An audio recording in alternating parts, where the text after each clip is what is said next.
Stage 5. Oppression and fear. At this stage, the whisper grows louder, not in volume, but in reach. What once influenced a single heart now begins shaping entire systems. The Bible shows this pattern clearly in Exodus chapter 1. Israel is no longer just tempted. They are controlled. Pharaoh doesn't rule through truth. He rules through fear. He tightens labor, limits resources, creates scarcity, and soon survival replaces faith. That's how oppression works. The whisper no longer says, "Do this." It says, "You don't have a choice."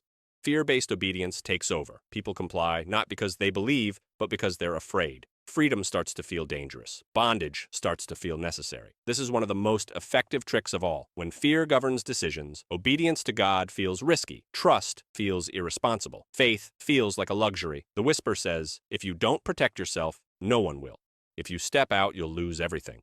If you obey God, it might cost too much. Romans 8:15 exposes this lie directly. You did not receive the spirit of slavery to fall back into fear, Paul writes, but you received the spirit of adoption. Fear says you are a worker. God says you are a child. Oppression thrives when identity is lost. That's why God's counter-whisper doesn't begin with strategy. It begins with identity. You are my son. You are my daughter. When Israel forgot who they were, Pharaoh's control increased. When they remembered who God was, chains began to break. Fear loses authority when identity is secure. Stop asking what will keep you safe. Start remembering who you belong to, because when fear rules, control follows.